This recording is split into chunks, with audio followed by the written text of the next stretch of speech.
Bienvenidos todos ustedes. Como ustedes saben, la autonomía es un pilar de la universidad, hermanada con la libertad de cátedra, dos pilares sin los cuales no se podría entender lo que hace esta universidad. Para reflexionar sobre este tema, para entenderlo mejor, le damos la bienvenida al doctor Javier García Diego.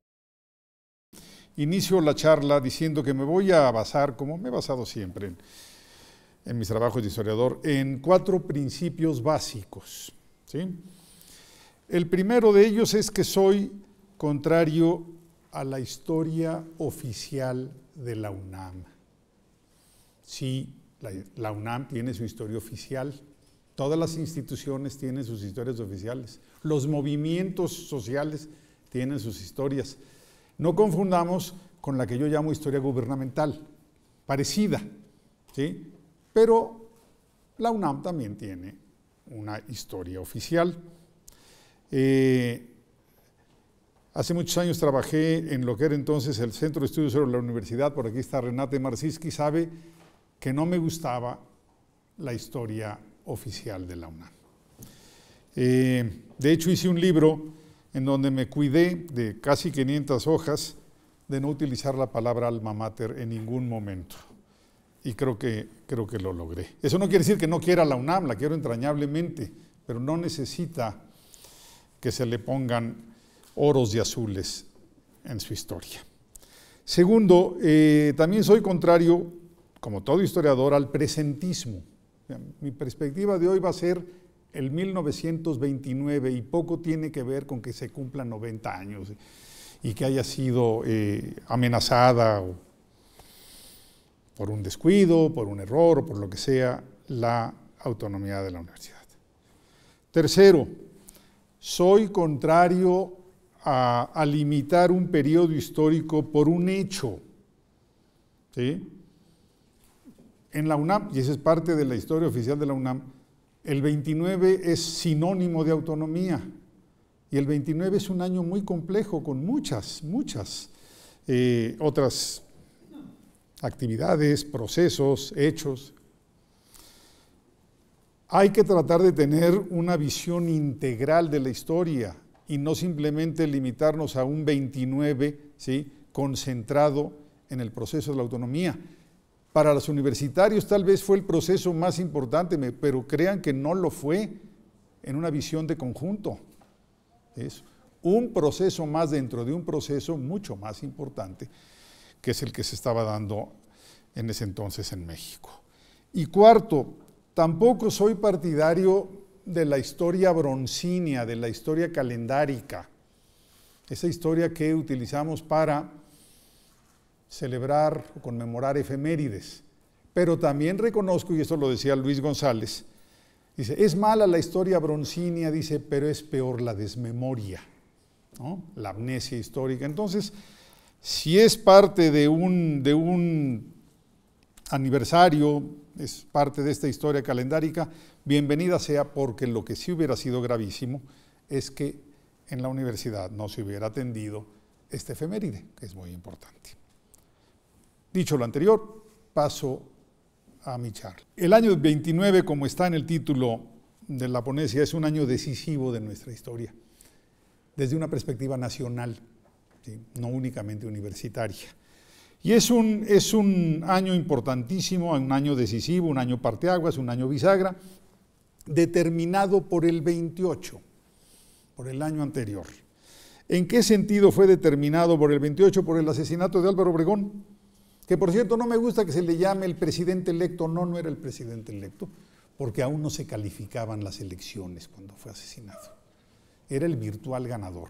Pero más que eso, era el caudillo nacional, el último de los grandes caudillos de la Revolución Mexicana. Y bueno, Plutarco Elías Calles, en ese entonces presidente del país, optó por la vía constitucional para resolver esa gran crisis que se estaba presentando a México. ¿Qué quiere decir la vía constitucional? Bueno, lo que dispone la Constitución, el Congreso debe designar un presidente interino y este debe convocar elecciones lo más pronto posible y hasta en plazo de 18 meses. Eso es lo que dice la Constitución. Plutarco Elías Calles, en ausencia de Obregón, ya muerto Obregón, tenía el control del Congreso y pudo haber hecho alguna modificación, por ejemplo, ampliación de mandato, o modificar, ya se había aceptado desde el 26-27 la reelección no inmediata, pudo haber cambiado a reelección inmediata. No lo hizo, y seguramente porque él estaba consciente de que si él asumía la presidencia, si él prolongaba su mandato, iba a ser considerado el responsable de la muerte de Obregón, ¿no? Entonces, no aceptó, digamos, tomar ese puesto y decidió que el país siguiera por el rumbo constitucional. El Congreso a quien eligió fue Emilio Portes Gil, y ahí sí ya actuó políticamente Calles. Buscar un presidente a contrapelo de los obregonistas. Los obregonistas decían, bueno, perdimos a nuestro caudillo, perdimos a nuestro jefe, pero nosotros ganamos las elecciones. Entonces el presidente interino debe ser un obregonista. Calles simplemente dijo, bueno, vamos a avanzar un poquito, alguien aceptable por los obregonistas, pero también que sea favorable, que sea aceptable para el presidente saliente, o sea, para el mismo Plutarco Elías Calles. También trató de resolver el problema políticamente, no solamente en forma constitucional, sino en forma política, y esto fue crear un partido político. Esto es, a mi modo de ver, lo importante de los últimos meses del 28. El país estaba en una crisis terrible. O sea, el logro de Plutarco Elías Calles es inmenso, hay que empezarlo a ver no desde una perspectiva partidista, como se le considera, como se le ve. Después de la presidencia, después del pleito de la presidencia de Lázaro Cárdenas, la imagen histórica de Plutarco Elías Calles se ha demeritado mucho. Yo creo que es un momento para replantearlo. En fin, ¿cuál era la situación del país? Pues imagínense ustedes que los 3 aspirantes a la presidencia habían muerto por bala. Los 3. Francisco Serrano, Arnulfo R. Gómez y Álvaro Obregón. Imagínense la situación que se enfrentaba en ese momento en México. Segundo problema, los militares no estaban dispuestos a perder el poder, los militares en general, y para ellos convocar a la creación de un partido político ya era el inicio de la pérdida de la hegemonía de poder. Sabían los militares que una vez que se creara un partido político, el poder iba a ser traspasado de ellos, del sector castrense, a los políticos profesionales. Tercero, el país estaba enfrentando la guerra cristera. Cuarto, el traspaso de poder del grupo obregonista a Plutarco Elías Calles. Ustedes seguramente han oído que a Plutarco Elías Calles se le llamaba el jefe máximo. Nunca se le llamó el jefe máximo en vida de Obregón. Comenzó a ser jefe máximo una vez muerto Obregón, cuando tuvo lugar este proceso histórico, este periodo histórico llamado maximato. Antes, jamás en vida de Obregón, Calles se hubiera atrevido a llamarse el jefe máximo. Bueno, pues, ¿cómo se dio entonces este proceso histórico? El asesinato de Obregón, lo sabemos, fue en julio, el traspaso de poder debía ser en diciembre. Para marzo de 1929, ¿sí?, se logró la creación del Partido Nacional Revolucionario en Querétaro, principios de marzo, y además en esa convención fundacional del PNR debía elegirse un candidato, el primer candidato presidencial de este partido, el PNR. Yo me pregunto si origen es destino. Una pregunta de filosofía de la historia bastante complicada. Difícil dar una afirmación, una respuesta contundente, pero el hecho es que el PNR, nacido en marzo de 29, a resultas, ¿sí?, de la muerte de Obregón y por la convocatoria de Calles, no tiene un origen democrático. No es un partido que haya surgido para oponerse a un régimen autoritario, a una dictadura, como lo fue el Partido Antireeleccionista en 1910. No surgió desde la oposición, surgió desde el más alto nivel del poder nacional, surgió desde el presidente Calles, ¿sí? Esa es una característica que no debemos olvidar y a lo mejor marcó el derrotero de lo que luego fue el PRM y posteriormente el PRI. Por cierto, no soporto que le digan el abuelito del PRI. Cada uno de estos partidos tuvo circunstancias y tuvo condiciones propias. PNR, PRM, PRI, cada uno enfrentó contextos muy particulares. ¿Para qué sí surgió el PNR? Para conservar el poder. Ese es el origen fundamental, para administrarlo mejor. No había oposición en ese momento, no había otros partidos, ¿sí? Bueno, el Partido Comunista había sido fundado 10 años antes, pero tenía una vida muy ambivalente. Se creó el PNR para evitar divisiones al interior del grupo revolucionario, como se habían venido dando en cada proceso electoral. En 1920, pleito entre los carrancistas y los sonorenses, los obregonistas, dando como resultado la revuelta de Agua Prieta. 1924, bueno, desde diciembre de 23, conflicto al interior del grupo sonorense y la rebelión de la Huertista. 1928, los asesinatos o la muerte violenta de los 3 aspirantes a la presidencia. Lo que Calles y los dirigentes de la política nacional, la élite de la clase política nacional de aquel momento, decidió es evitar el autoaniquilamiento. El grupo se estaba aniquilando a sí mismo, no era un conflicto ni con la población ni con otros partidos de oposición, era un conflicto interior del grupo revolucionario. Otra característica es que el PNR se formó con la suma de las agrupaciones políticas, de los partidos regionales, de los partidos locales. Casi cada veterano de la revolución tenía su agrupación, tenía su asociación. Algunos historiadores llegan a contar 2,000 agrupaciones para conformar el PNR. Repito, es una agrupación de políticos profesionales que decidieron integrarse en un partido nacional con el objetivo de disciplinarse, de disciplinar a los revolucionarios, de institucionalizar, de normar las asignaciones de puestos, los procesos sucesorios y los procesos electorales. Esto es empezar a convertir esto en una maquinaria electoral. Ahora,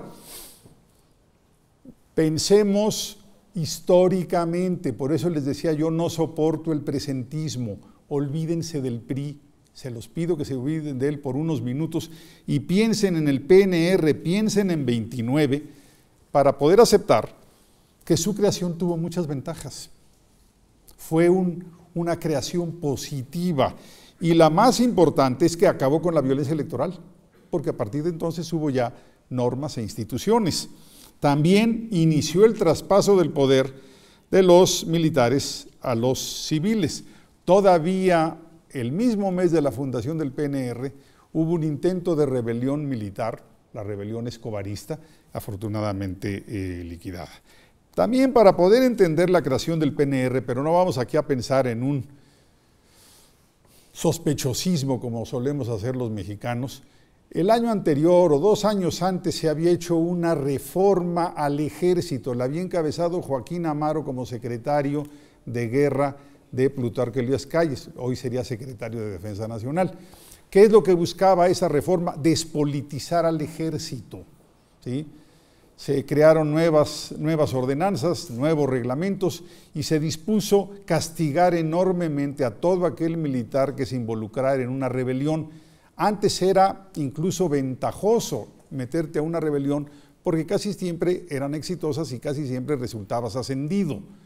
La propuesta de Amaro en 1927 es que los ascensos se iban a lograr por profesionalización, por antigüedad, por estudios, por disciplina y no por andarse involucrando en las rebeliones previsibles de cada elección presidencial. Esta es la parte en que se crea el PNR.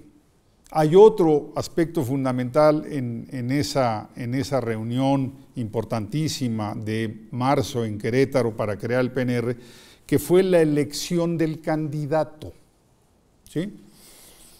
Los obregonistas llegaron a la ciudad de Querétaro seguros de que tenían los votos suficientes para lograr que Aarón Sáenz, muy cercano a Obregón, miembro de su Estado Mayor, fuera el candidato presidencial. Repito, ellos alegaban haber ganado la elección aunque hubiera sido asesinado su candidato. Pero decían, nosotros como grupo, los obregonistas debemos, es lo adecuado moralmente que conservemos el poder. El problema es que Aarón Sáenz, como muchos revolucionarios, sobre todo de esta línea sonorense, se había convertido en un poderoso empresario. Y segundo, Aarón Sáenz era un confeso y reconocido protestante, lo mismo que su hermano Moisés. Y esto, en un momento en que se estaba padeciendo la guerra cristera, era absolutamente inconveniente. No vas a proponer como presidente en un país que está padeciendo la guerra cristera a alguien contrario a la Iglesia Católica. Se buscaba alguien que por lo menos no atizara el fuego de la rebelión cristera. Entonces, la candidatura de Aarón Sáenz naufragó y quien quedó como candidato, primer candidato en las primeras elecciones del PNR, fue Pascual Ortiz Rubio, aceptable por los obregonistas, porque había colaborado con ellos de tiempo atrás, pero primero que todo era civil, era un ingeniero, ¿sí?, de la Universidad Nicolaita, por cierto, con una trayectoria revolucionaria importante, había sido incluso crítico del gobernador porfirista de Michoacán, Aristeo Mercado, y además otra ventaja desde la perspectiva de Calles es que estaba de embajador en Brasil. Entonces los obregonistas no podían sospechar que Ortiz Rubio estuviera involucrado en el asesinato de Obregón, ¿sí? Esto es muy importante. Pero por otro lado, al estar fuera, al estar en Brasil como embajador, carecía de información política, no estaba a tono con la situación nacional. Entonces eso lo hacía dependiente de Calles. Calles le tenía que filtrar la información, ponerlo al día de la situación nacional. Y además, en tanto embajador en Brasil y por su carácter de civil, no tenía un grupo político propio, no tenía de verdad un grupo que pudiéramos decir el grupo Ortiz Rubista, como si lo podemos decir de otros políticos, de otros militares de ese momento. Lo hacía otra vez dependiente de Calles. Entonces Calles va avanzando, los obregonistas lo aceptan. Además, ni siquiera controlaba su región. Dijeran ustedes, bueno, Pascual Ortiz Rubio controlaba absolutamente la política, no se movía nada en Michoacán si no lo aceptaba él. Falso. En ese momento, el mismo año de 28, Calles impulsa a Lázaro Cárdenas como gobernador de Michoacán, y Lázaro Cárdenas atendía a Plutarco Elías Calles, no a Pascual Ortiz Rubio. Entonces, Ortiz Rubio desde un principio entra o va a entrar a la presidencia, ¿sí?, en situación vulnerable, dependiente de Calles. Ahí se puede ir viendo cómo se va conformando, ¿sí?, esta etapa del maximato y la personalidad del jefe máximo. Ahora, debe quedar claro que lo que hizo Plutarco Elías Calles en esa convención de Querétaro es prueba del traspaso de dos grupos, del obregonista al callista y de los militares a los civiles. Claro, no tienen esos procesos de traspaso, de entrega, no tienen una fecha precisa. Los historiadores no somos oficiales del registro civil, entendemos procesos, no fechas exactas. La presidencia de Emilio Portes Gil, que por cierto no era sonorense, no era militar, era civil, había estudiado primero paranormalista, tamaulipeco, con algunos antecedentes familiares dominicanos, de ahí el color un poco oscuro que lo caracterizaba. Después de estudiar paranormal, estudió Derecho y era un habilísimo político. Había sido gobernador de Tamaulipas y había sido fundador del Partido Socialista Fronterizo. O sea, tenemos a un político profesional de tiempo completo que llega a la presidencia con un único mandato: organizar las elecciones extraordinarias para presidente. Las elecciones para diputado y para senador que habían tenido lugar semanas antes de la muerte de Obregón eran válidas. Aquí lo que había que elegir era al presidente del país a la muerte de Álvaro Obregón. Entonces, en este proceso, ¿sí?, Pascual Ortiz Rubio va a ser el candidato del PNR. Vasconcelos, que estaba en el exilio, estaba de profesor en Estados Unidos, entre otras universidades de la que soy egresado, estaba en la Universidad de Chicago.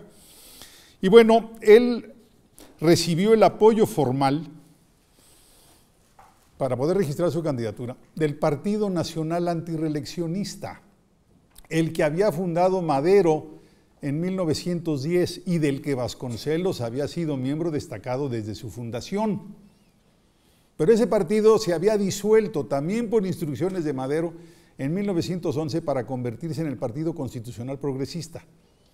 Entonces se hace una tercera convención para revitalizarlo.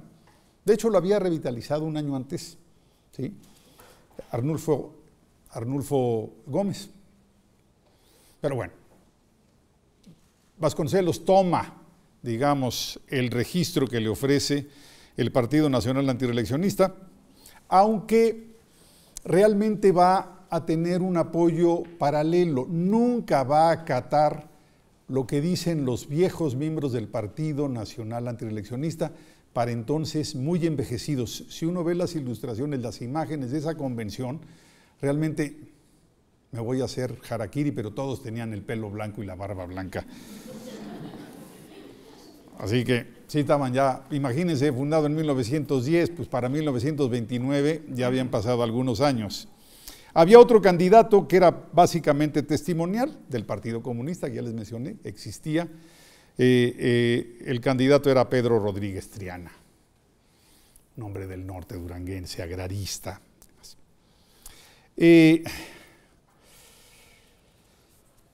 Para entrar en materia, para analizar lo que fue la elección de 1929, ahora voy a pegarme a dos principios básicos. Ya mencioné 4 al inicio de la charla, ahora agrego 2 más. No me gusta en la historia la identificación gremial. ¿Qué quiero decir con ello? Que prácticamente todos los intelectuales, todos los historiadores, todos los universitarios de este país se identifican a priori con Vasconcelos, simpatizan con Vasconcelos y afirman así contundentemente. Mi segundo principio es ser contrario a las generalizaciones.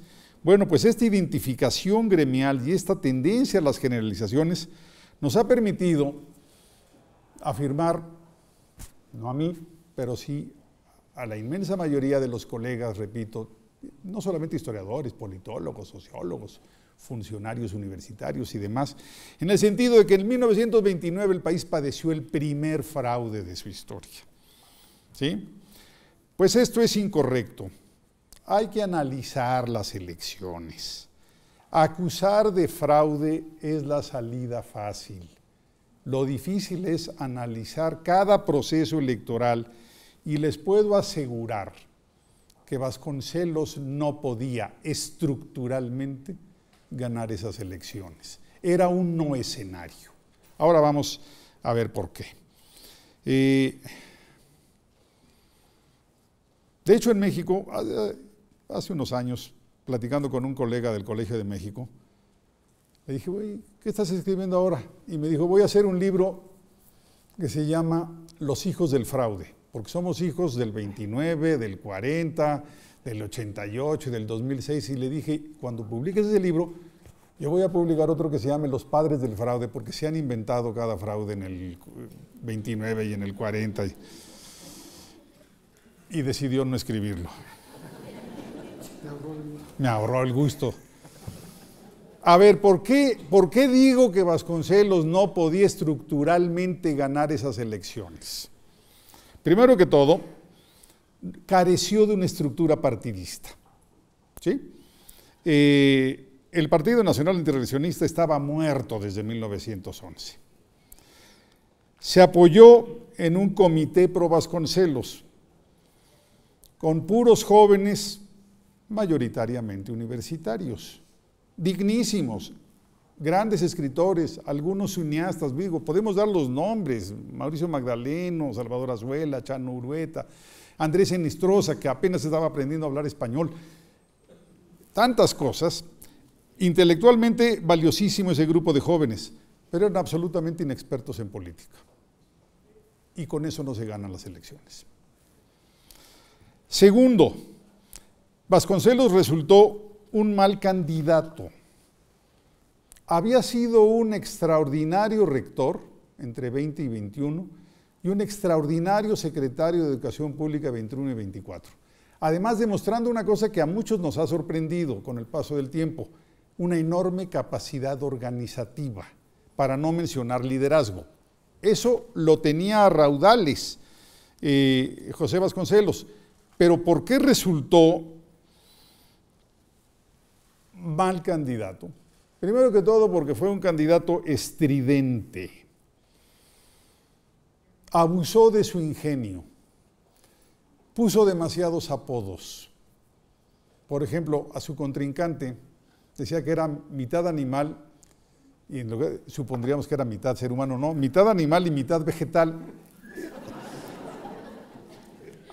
Bueno, está bien, pero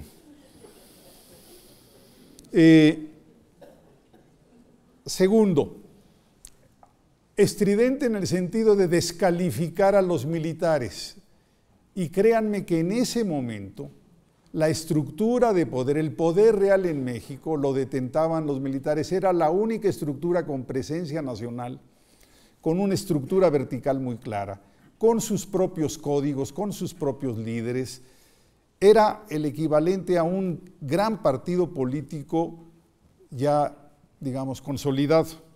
Entonces, yo estoy de acuerdo que había que pasar al ámbito civil, pero en ese momento criticar a los militares era por lo menos prematuro, por lo menos. Segundo, se lanzó también, por cierto, Vasconcelos decía, en contra de los militares, todo. Él era civil, y claro está que representaba a esta parte de la sociedad, a los políticos intelectuales que habían hecho la revolución, pero Ortiz Rubio también. Ortiz Rubio no era militar, claramente se identificaba con el grupo civilista dentro de la revolución. Después de criticar a los militares, criticó a los líderes corruptos, refiriéndose sobre todo a los líderes obreros, y en particular en ese entonces había básicamente una organización obrera que era la CROM, con su líder Morones, Luis N. Morones, Luis Napoleón Morones. Bueno, pues sí, hizo grandes acusaciones contra Morones, incluso aludió a que había estado involucrado en la muerte de Obregón, pero lo cierto es que Morones, muy cercano a Calles, le dio el apoyo al candidato del PNR y hizo todo lo posible para que ningún trabajador de México apoyara la candidatura de Vasconcelos, ¿no? Previsible.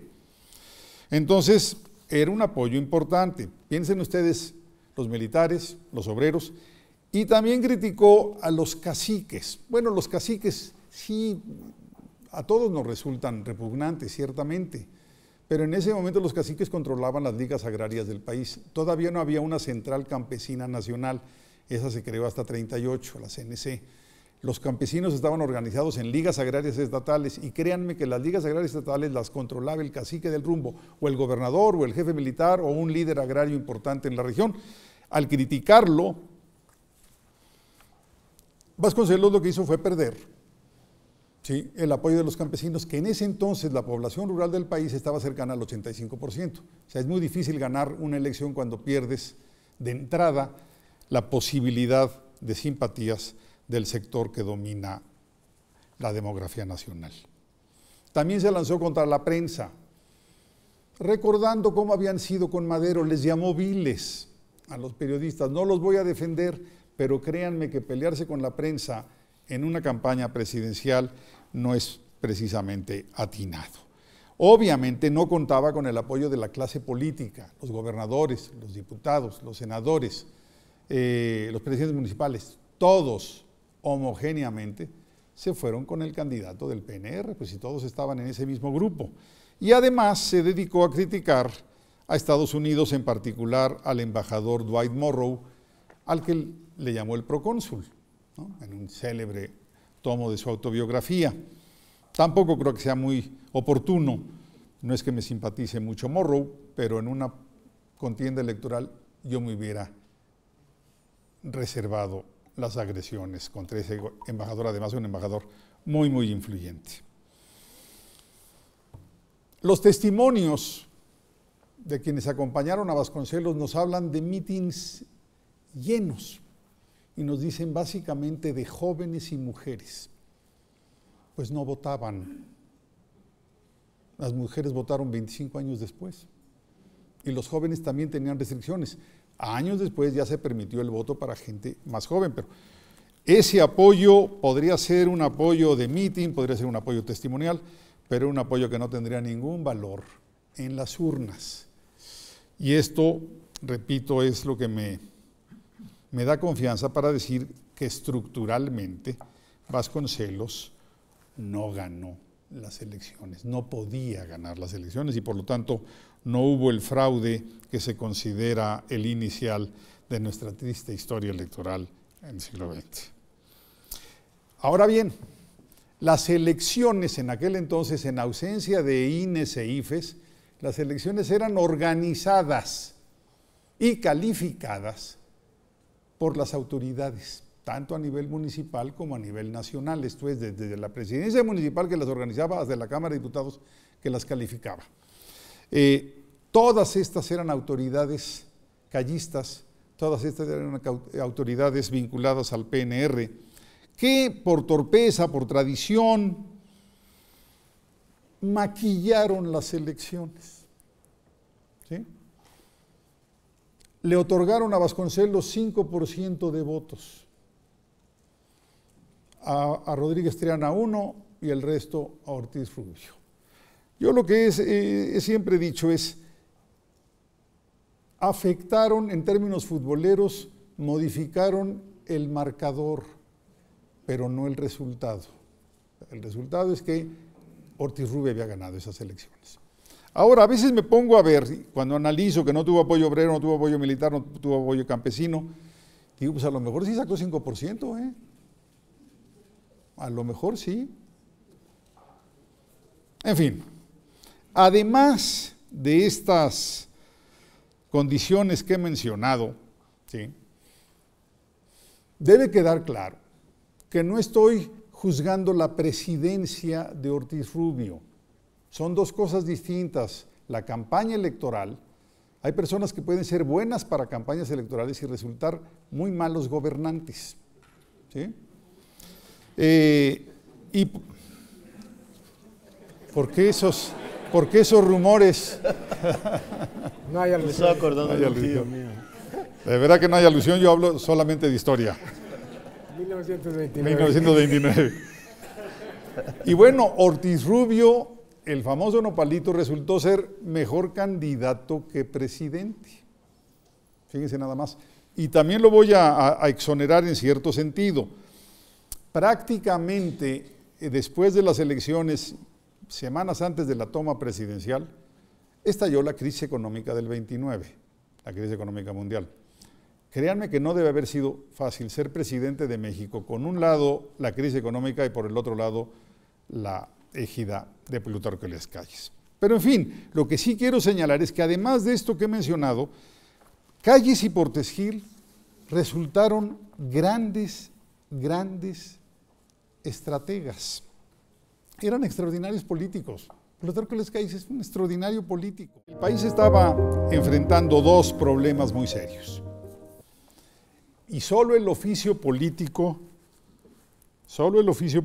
de Calles, su visión histórica, su capacidad estratégica, resolvió el problema. Uno fue que se estaba enfrentando la guerra cristera. Y Calles decidió, obviamente con Portes Gil, le hicieron entender, le hicieron ver a Pascual Ortiz Rubio que era difícil, complicado, riesgoso enfrentar un proceso electoral con una parte del país incendiada en la rebelión cristera, ¿no? Además, en un país que era mayoritariamente, por no decir hegemónicamente, católico. El problema es que los cristeros sabían que no tenían posibilidad alguna de triunfo, era un no escenario. Lo que llamamos el ejército cristero, que no era un auténtico ejército, ¿sí?, no tenía capacidad de vencer al gobierno federal, pero sí tenía capacidad para, por lo menos en esa región del centro-occidente del país, ¿sí?, hacer una guerra endémica que se prolongara por muchos años, en Jalisco, en Michoacán, en Guanajuato, parte de Zacatecas, parte de Durango, parte de Aguascalientes, Querétaro, en fin, era complicado.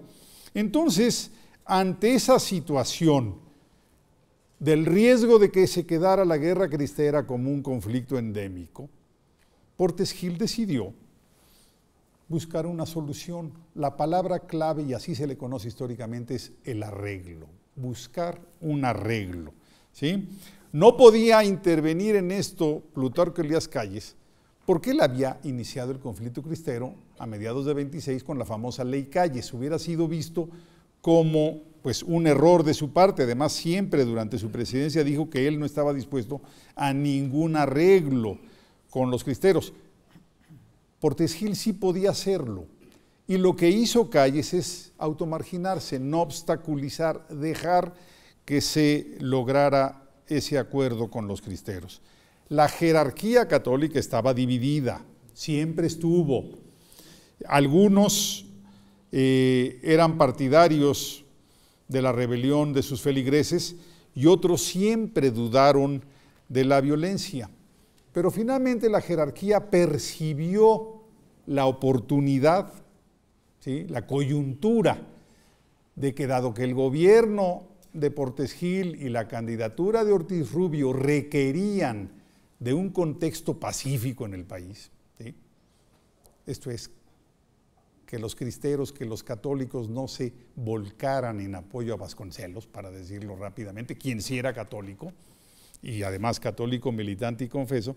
Entonces, para el gobierno era importante lograr este arreglo y para parte de la jerarquía, repito, era clarísimo que era el momento oportuno porque en esas condiciones podían exigirle más concesiones al gobierno.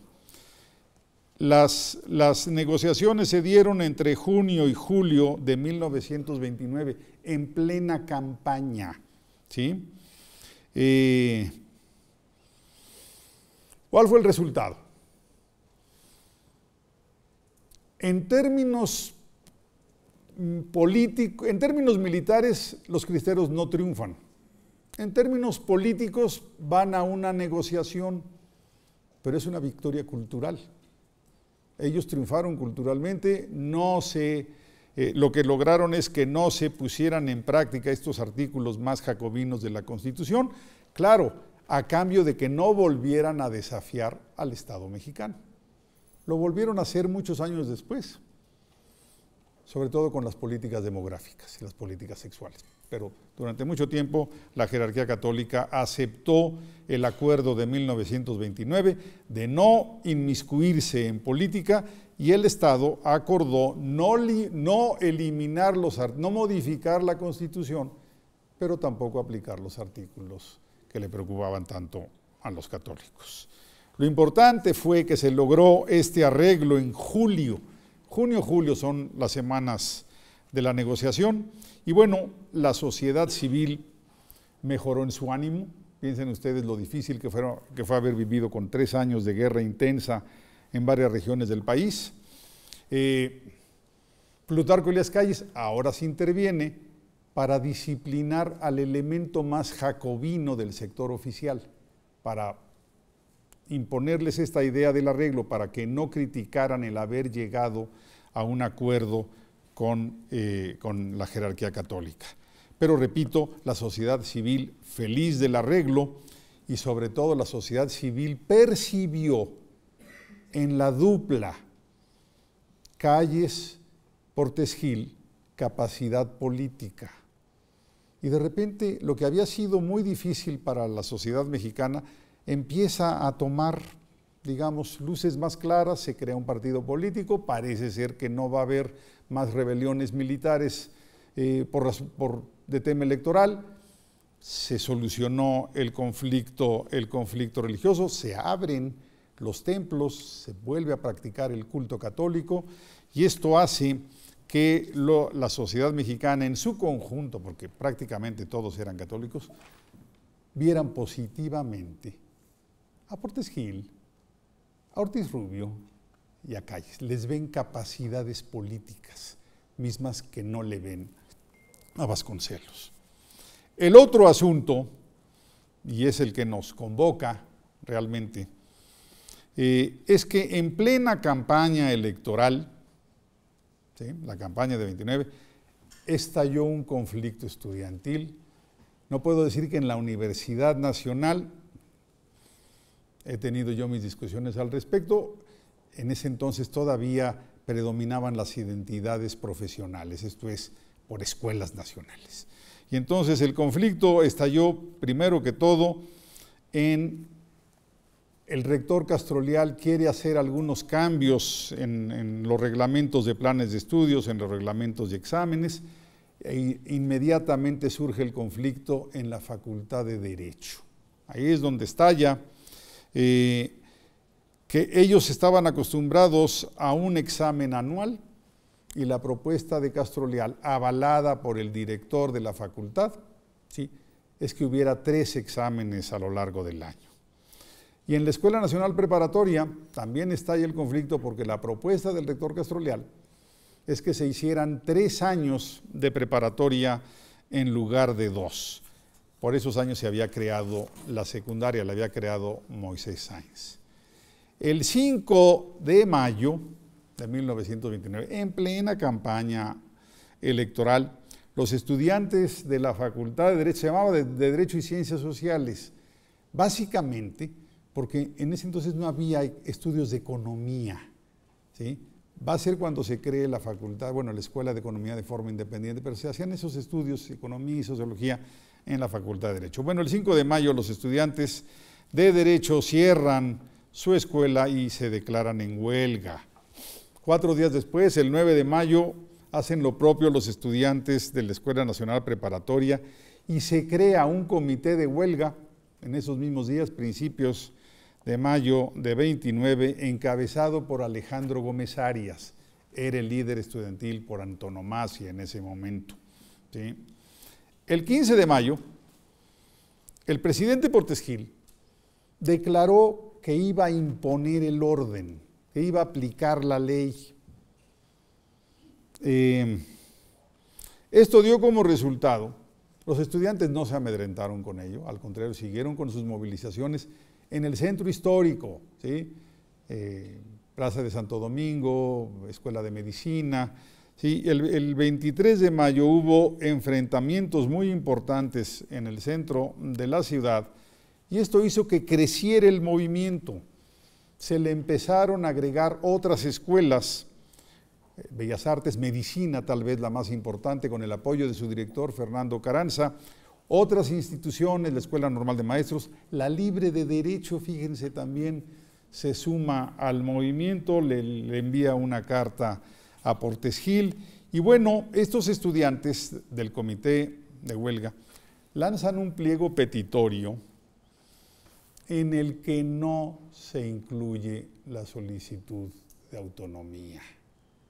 No está en el pliego petitorio, por lo tanto, yo les decía que no soy historiador oficial de la UNAM, que soy historiador a secas. Por lo tanto, es equivocado decir el movimiento por la autonomía, porque no fue un movimiento por la autonomía, era un movimiento para reformar o para oponerse a las propuestas del rector en materia de exámenes y en materia de planes de estudio. En el punto 7 del primer pliego petitorio se habla de una mayor autodeterminación. Eso es todo. Los primeros puntos son cese a los jefes de la policía, liberación de los estudiantes presos, porque sí se aprendió algunos en las manifestaciones del 23, y mayor participación, mayor influencia de los estudiantes en el consejo universitario. Ese es más o menos el pliego petitorio. Al día siguiente, 24 de mayo, el presidente Portes Gil concede varias cosas, ¿sí? Entre otras la liberación de algunos estudiantes presos y llama a una tregua, ¿sí? Ha cambiado el presidente de su postura de dureza de imponer el orden a una propuesta de tregua. El comité de huelga aceptó esa tregua, ¿sí? Pero sin levantar la huelga, y lo que hizo fue, ya con más instituciones, ya con los estudiantes de medicina involucrados, ya con los pocos estudiantes que había en Bellas Artes. Bellas Artes quiere decir arquitectura, ¿sí? Eso era básicamente la Escuela de Bellas Artes, en ausencia de una facultad de arquitectura en la UNAM todavía. Y decidieron redactar un memorial, un segundo pliego petitorio, en donde las demandas se ampliaron. ¿Qué decía este memorial de finales de mayo? Bueno, pedía las renuncias de Ezequiel Padilla, secretario de Educación, de Moisés Sáenz, el subsecretario. Yo aquí veo alguna influencia vasconcelista. Moisés Sáenz era muy criticado por Vasconcelos porque lo estaba criticando, uno, por meter el protestantismo en la educación nacional, eso decía Vasconcelos, y dos, porque decía que estaba imponiendo un modelo yanqui de educación al crear la secundaria, a la que identificó con el high school. Esas son, digamos, las críticas que le hace Vasconcelos a Moisés Sáenz. También se pide la renuncia de Castro Leal, rector de la universidad, y también la de Valentín Quintana, un célebre jefe de la policía en aquel entonces en México. Obviamente piden más participación estudiantil en los órganos colegiados, y fíjese nada más que la elección del rector la hiciera el presidente del país, ¿sí?, a partir de una terna presentada por el Consejo Universitario. Bueno, 2 días después, el presidente Portes Gil las recibe al comité de huelga estudiantil, acepta el memorial y ofrece la autonomía universitaria, que no estaba en el pliego petitorio. Ahora, ¿en qué está pensando Portes Gil? Se ha dicho que Portes Gil y Ezequiel Padilla lo ofrecieron porque eran exalumnos de la Escuela Libre de Derecho y por lo tanto estaban acostumbrados a la no intervención gubernamental en la educación superior. Y efectivamente los dos eran egresados de la Libre de Derecho. Sin embargo, a mi modo de ver, hay un objetivo mayor, que es el macroobjetivo político, en donde están las cabezas políticas de Portes Gil, de Plutarco Elías Calles, de Narciso Bassols, muy cercano a Calles y muy cercano en materia educativa, también cercano a la universidad, para ofrecer esta autonomía con el objetivo de que no hubiera alianza, para impedir la posible o potencial alianza de la comunidad universitaria con Vasconcelos durante un proceso electoral. Eso es lo que está en el meollo del asunto, ¿sí? La Asamblea de los Jóvenes Universitarios aceptó el ofrecimiento, pues, como no, aunque no levantaron la huelga y dijeron, no vamos a levantar la huelga hasta que se materialice, para que no nos chamaqueen, hasta que se materialice la autonomía en una nueva ley orgánica. Fíjense las prisas, están en un proceso electoral y quieren romper todo vínculo entre la comunidad universitaria y Vasconcelos.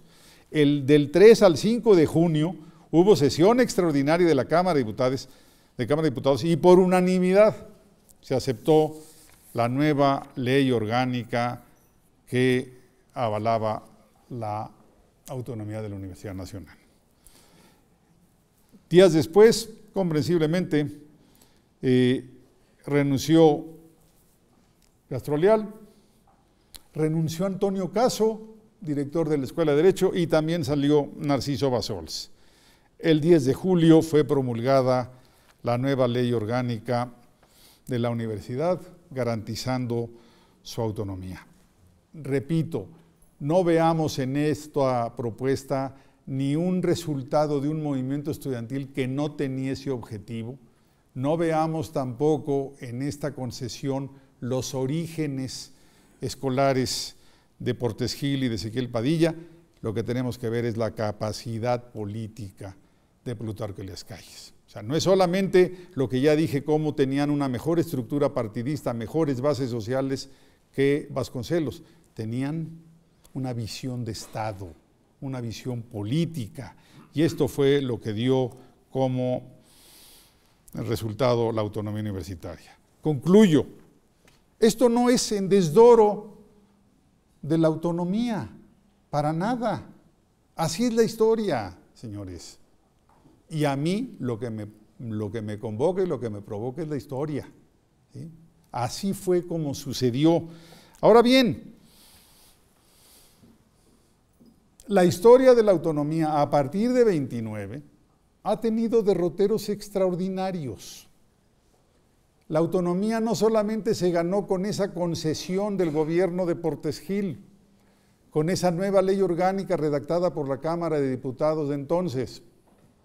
La autonomía se ratificó, por ejemplo, en 1933-34, cuando se obtiene la libertad de cátedra.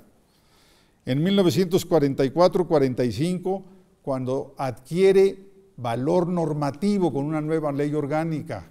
En 68 se ratificó con los hechos, la fuerza de la universidad. Fíjense cómo ningún presidente después del 68 ha querido reprimir movimiento estudiantil alguno. Saben lo que significa eso. Y claro está, después del 33, 34, 44, 45, 68, está el 2019. Sí hubo una defensa muy importante, muy pertinente, muy atinada de lo que es la autonomía. Esto fue hace unos meses y de lo cual ya no hablo porque a mí me gusta la historia y no entiendo el presente. Muchas gracias.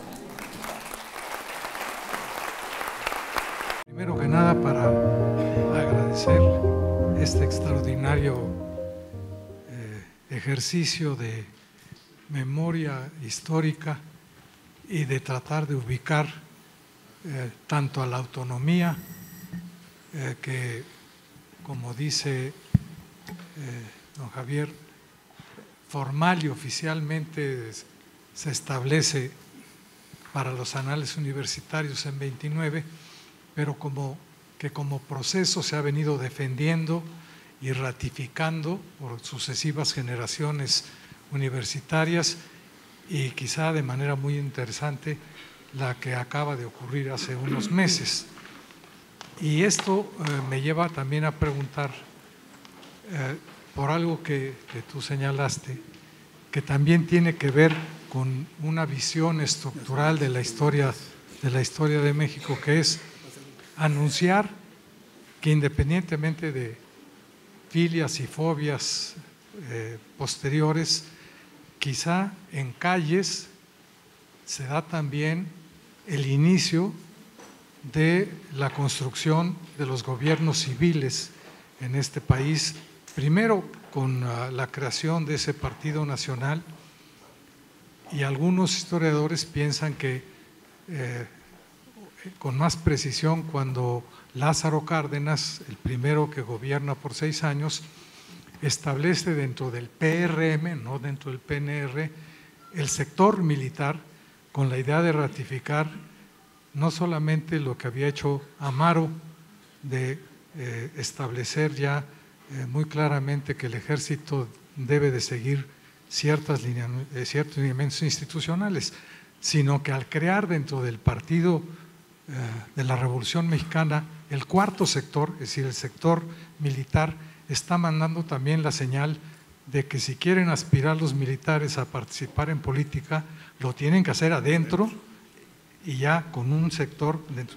Y luego con Ávila Camacho, abiertamente se prohíbe, es decir, se elimina el sector militar dentro del Partido de la Revolución Mexicana y se perfila ya la llegada del primer presidente civil, por lo cual muchos historiadores suelen decir que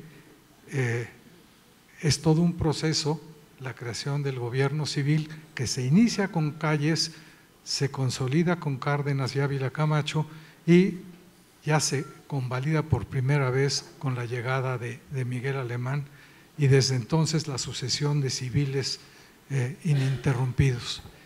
Y que, como tú lo señalas también, habría que tener cuidado de que ese proceso que tanto costó de irle quitando poder al sector militar no se vaya en algún momento a ver arriesgado con la concesión de una serie de responsabilidades al área militar que no las tuvo y que costó mucho tiempo, casi desde Calles hasta acá, y que tiene parangón o paralelo con entender que la defensa de la autonomía se da a lo largo de todo este proceso, como yo creo que también eventualmente habrá de darse también la defensa de los gobiernos civiles. Creo que ese parangón que acabas de hacer me parece que pudiera resultar interesante como beta para los historiadores. Sí. Muchas gracias. Comento un poquito para que no se me olvide, brevísimo. Yo estoy de acuerdo, todo en historia es proceso. Incluso los hechos más particulares son parte de un proceso. Así lo tenemos que ver, tanto la autonomía como la construcción de gobiernos civiles con sus diferentes etapas. Por ejemplo, ¿a qué responde Lázaro Cárdenas creando, cuando transforma el PNR en PRM, con el sector militar? Él está muy atento. Los militares habían mandado señales de una cierta indisciplina de cara a la sucesión presidencial. Está la rebelión de Saturnino Cedillo, está la candidatura independiente de Almazán, está el potencial regreso de Amaro. Bueno, de hecho, intentó ser candidato en las elecciones de 40. Entonces, agruparlos. Y yo sé que tiene muchas simpatías el movimiento enriquista, el de Enríquez Guzmán, de 52, hay gente, por ejemplo, Carlos Monsiváis insistía que era un movimiento democrático. Yo le decía, bueno, a mí me parece que puede ser lo democrático que se quiera, pero era un intento del regreso de los militares que no querían, o sea, bueno, perdimos el sexenio con Alemán, pero recuperamos el poder, y la propuesta, la candidatura de Ruiz Cortines, pues era ratificar el gobierno de los civiles, y yo veo en Enríquez Guzmán ese aspecto. Y por lo tanto no simpatizo mucho con esa campaña de 52, a pesar de que haya tenido muchos aspectos populares y democráticos. Pero estoy absolutamente de acuerdo en que la autonomía y todo es un proceso histórico y hay que ratificarla cada vez que se requiera. Pues de eso se trata, ¿no? Bueno, muy bien. No sé, Fran, sí. A ver, pedimos un micrófono. Tomamos 3 preguntas sí. y responde. Sí, está bien.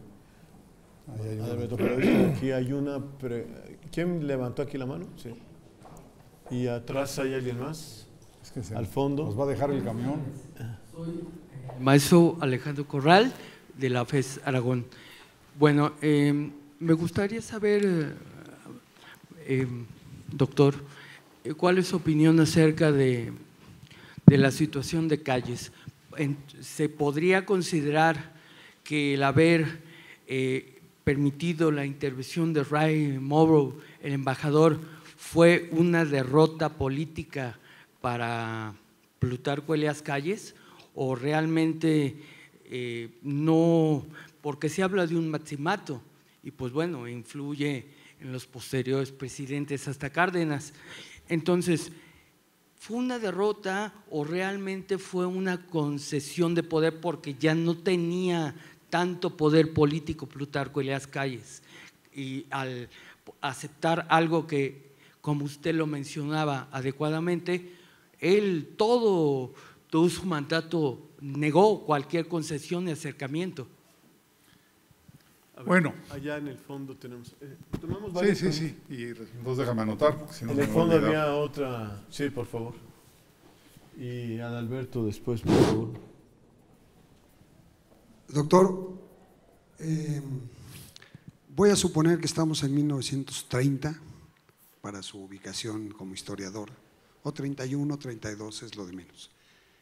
Y el gobierno decide retirar la autonomía.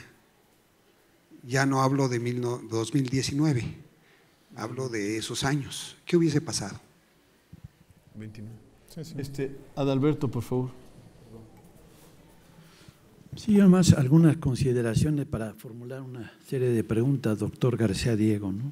Una de ellas, creo entender que en la historia de México y de algunos países de América Latina, el discurso de la autonomía se viene haciendo ya presente. Evidentemente en la cuestión de la Universidad de Córdoba en 18, pero en México también en San Luis Potosí, como una de la Universidad Autónoma de San Luis Potosí, una reivindicación. Esto en el contexto de un movimiento estudiantil que se articula básicamente en la Ciudad de México como principal exponente y donde confluyen una serie de corrientes políticas, no tan solo de México, sino también de la región.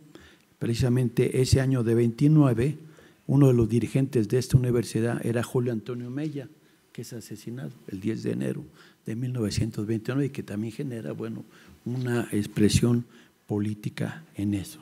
Hay un contexto también regional, a mi entender, de una crisis que se da en el 29 durante, si no me equivoco, el presidente Coolidge, que está en el poder y que también tiene a nivel internacional, tiene una contradicción con el nuevo Estado mexicano que se va formando. Y que esto lleva a un enfrentamiento en el 29, cuando Calles, ya desde 28 también, apoya a los liberales en Nicaragua y Coolidge apoya a los conservadores. Una contradicción que en el fondo estaba pues en la cuestión del petróleo en México, que más tarde se va a hacer evidente, pero que va condicionando esta coyuntura de aquellos años.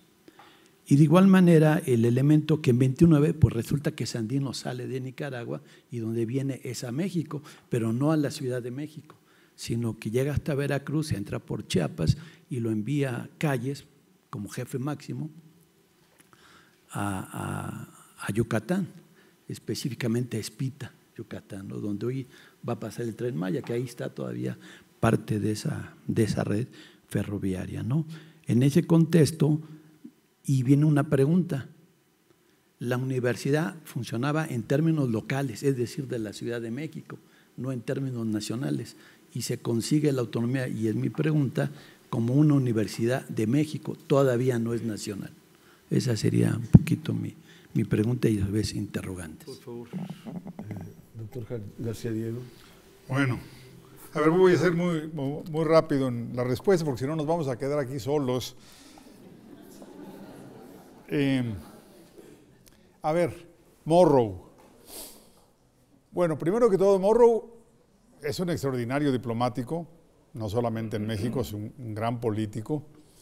Él llega a México porque el gobierno había solicitado a Washington la expulsión del embajador anterior. Había unos conflictos con el embajador Sheffield muy serios. Morrow tiene la mala fama que le creó Vasconcelos. Vasconcelos escribe el libro del proconsulado refiriéndose a Morrow, es el procónsul el que maneja una parte del imperio, ¿no? Y yo creo que Morrow fue un embajador bastante positivo, por lo menos incidió en el arreglo con los cristeros, incidió en la creación de partidos. Él viene de una tradición política partidista, como todo norteamericano, y de hecho convence a Calles de que llame a la creación de instituciones. La propuesta de Calles era de crear no uno, sino varios partidos, o sea, que se crearan partidos. El primero es el mío, pero que se creen partidos. En ese sentido, a mí Morrow no me resulta del todo desagradable, por los hechos, por los resultados, por el legado histórico. Pero sí, repito, tiene mala fama porque pelearse con Vasconcelos en términos de legados históricos no es recomendable. Y lo mismo le pasó a Calles. Calles tuvo un problema de haber sido el jefe máximo, ¿sí? Tuvo una confrontación con Cárdenas, a quien despreció, lo consideraba una hechura suya, le decía chamaco, era realmente una parte de su equipo, y fue desplazado. Y es a partir de Cárdenas que se hace una mala fama de Calles, conservador, contrario al movimiento obrero, todo lo contrario, Calles había sido considerado casi un presidente bolchevique antes de esa confrontación con Cárdenas. No es fácil oponerte a la maquinaria presidencial que organizó Lázaro Cárdenas, pero además con una decisión clave. Yo creo que ahí fue el error de Plutarco Elías Calles. Fue jefe máximo con presidentes que no tenían cabal legitimidad. ¿Sí? Portes Gil, electo por Congreso, Abelardo, electo por Congreso, Ortiz Rubio, sí, presidente constitucional, pero en unas elecciones extraordinarias, y repito, con los problemas de la crisis del 29.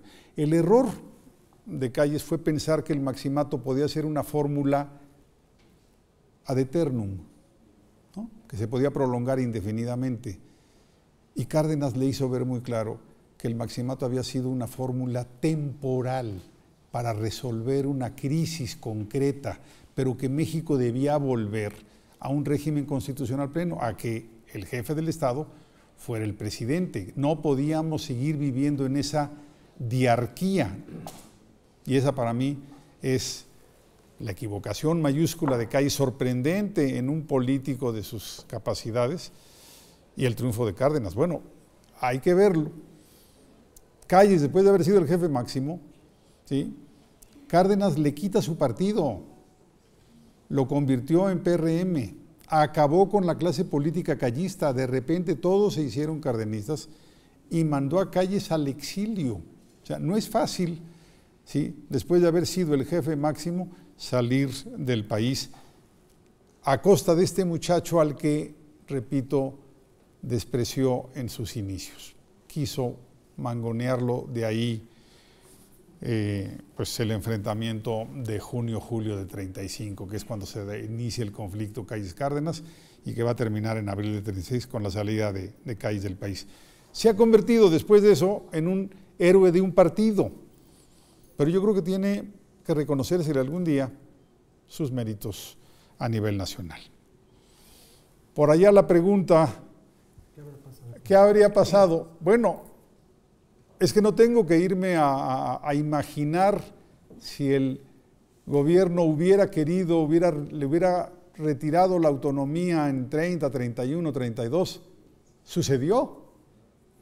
En 1933, el gobierno, ahí estamos hablando ya de un Cárdenas casi candidato, ¿sí?, ya había terminado su gubernatura. Después de la gubernatura de Michoacán, fue secretario de guerra de Abelardo, puesto al que renunció para ser candidato del PNR todavía, ¿sí? En esos años, en esos meses se impulsa la educación socialista y varios sectores de la Universidad Nacional, comenzando por el rector de entonces, ¿sí?, Medellín, impulsaron la educación socialista en la Universidad Nacional, que fue rechazada por un movimiento de estudiantes, de profesores, ¿sí? El más destacado fue, a mi modo de ver, Antonio Caso, fue el gran defensor en su polémica con Lombardo Toledano, que había sido director de la preparatoria. Estamos hablando de grandes funcionarios de la universidad, unos en favor de la educación socialista y otros en favor de la libertad de cátedra. Afortunadamente triunfó la libertad de cátedra, y por eso, gracias a que la universidad era autónoma, eso es lo importante, el ser autónoma en 29 la salvó de que se le impusiera el artículo 3º constitucional que impuso la educación socialista. ¿Qué sucedió en otros estados del país en donde no había universidades autónomas? Se tuvieron que crear universidades privadas. El caso más claro es la Autónoma de Guadalajara, porque en ese entonces en Jalisco no había universidad autónoma y se le aplicó la reforma del artículo 3º, que crea la educación socialista. Entonces fue muy importante, sobre los hechos, sobre la marcha, defender la autonomía o aprovechar la autonomía para defender la libertad de cátedra. Entonces, no fue un sueño, 31, 32, pero yo diría, bueno, muévale un poquito al reloj. En 33 hubo un gran conflicto en la universidad, avalado por algunos estudiantes y por algunos funcionarios y profesores, pero afortunadamente Antonio Caso encabezó la libertad de cátedra. benemérito Antonio Caso. La última. Bueno, aquí yo no quise meterme con el contexto internacional, a deber, porque ya era bastante el contexto nacional. Pero yo creo que la Universidad de México, cada universidad, tú lo sabes, en América Latina tiene sus particularidades, pero la Universidad de México tiene una característica, y en eso también me remito a la historia oficial de la Universidad Nacional. Siempre se ha sostenido que la Universidad Nacional nació en 1910 con Justo Sierra, y yo siempre he sostenido que la Universidad Nacional nació en 1920 con José Vasconcelos. La Universidad de Justo Sierra no tiene nada que ver con nuestra universidad. La universidad pro-latinoamericana, la universidad con conciencia social, la universidad destinada no a la élite, sino a las clases medias, la universidad preocupada por la cultura nacional, nace en 1920 con Vasconcelos. La Universidad de Justo Sierra era una cosa totalmente distinta.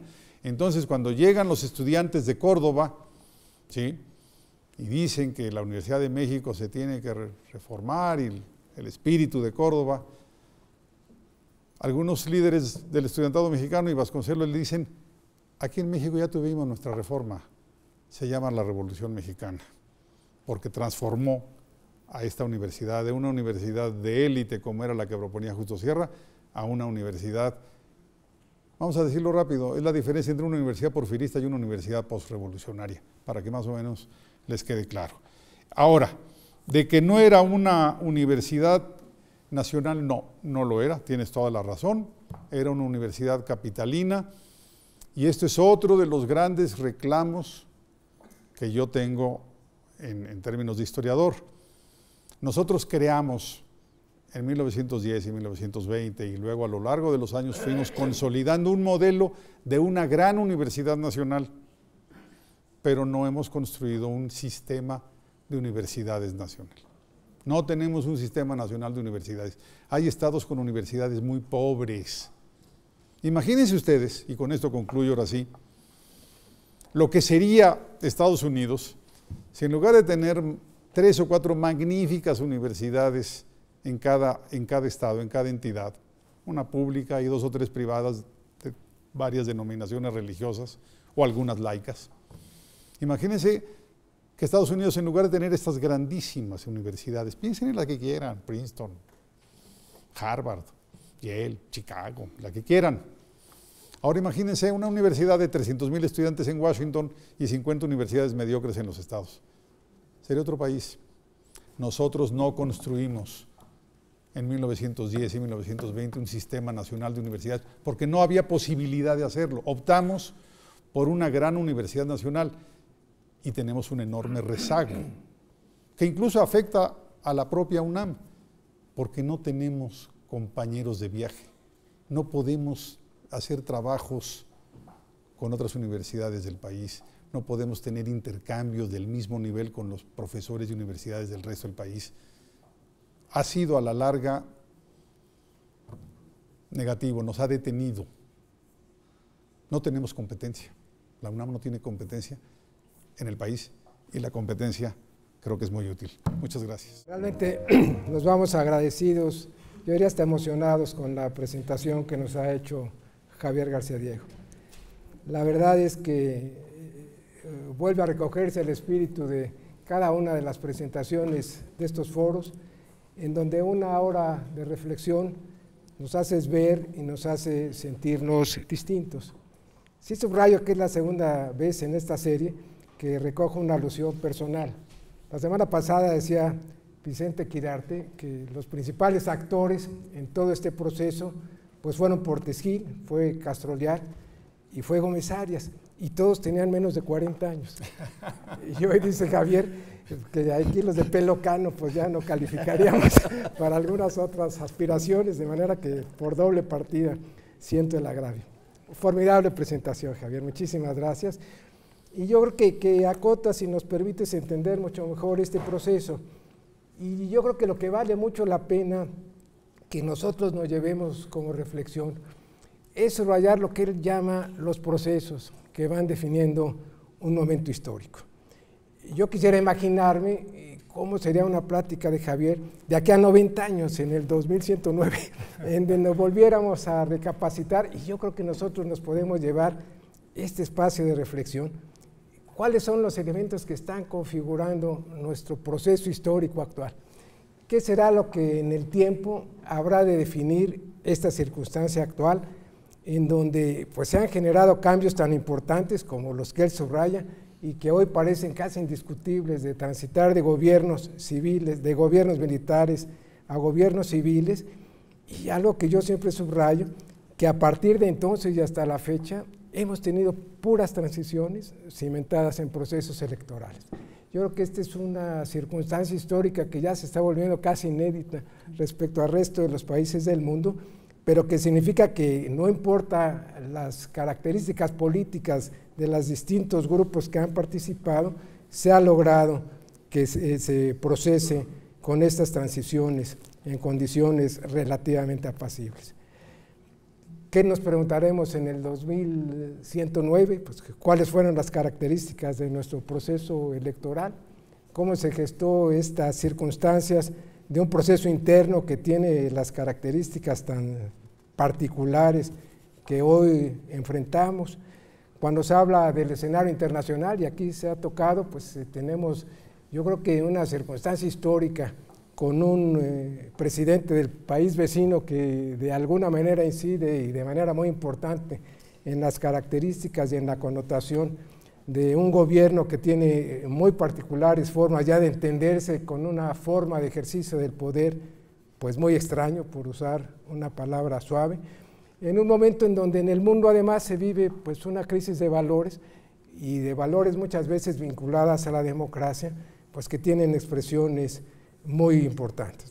Llama la atención, por subrayar alguno, porque el día 31 habrá de definirse o habrá de pretender definirse el Brexit, que es probablemente una definición política, pues que hace algunos años no hubiera tenido ni siquiera objeto de ser motivo de consulta, y que hoy, sin embargo, pues trae las circunstancias de geopolíticas en equilibrios muy distintos y que tienen que ver también, y diario lo vemos hasta reflejado en el tipo de cambio, con esta contienda que no solamente tiene que ver con una mejor competencia electoral entre Estados Unidos y China, sino con una definición de posiciones geopolíticas en donde uno y otro quieren imponer sus modelos al resto del mundo.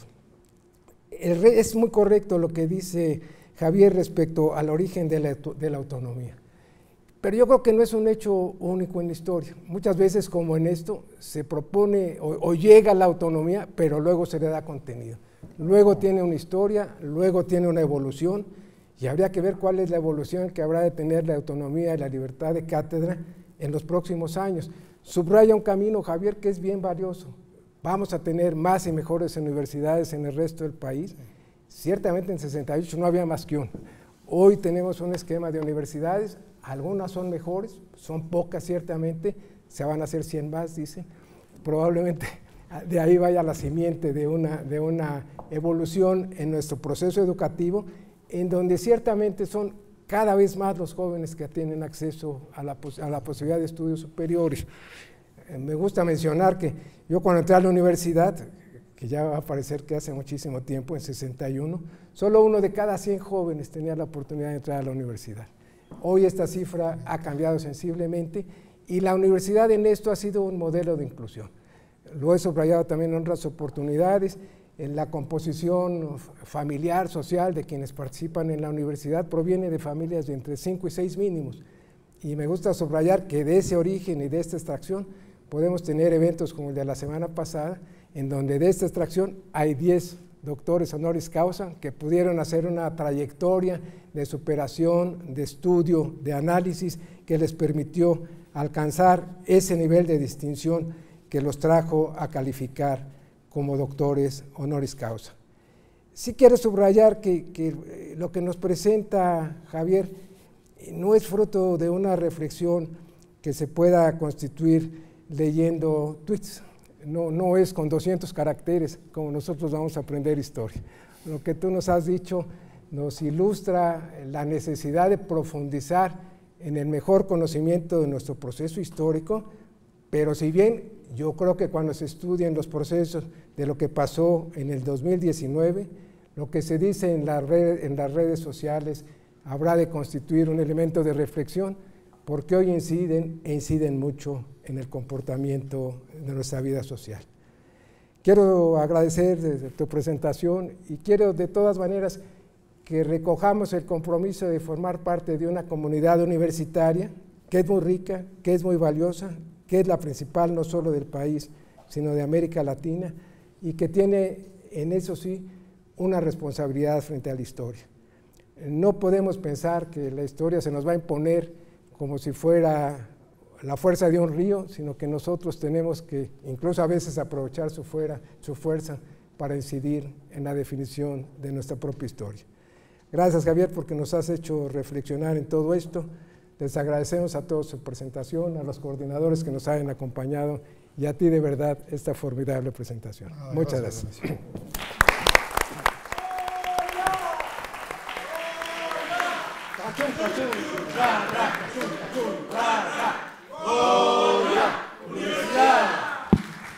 A ver, yo había dicho que no quería hablar como mi...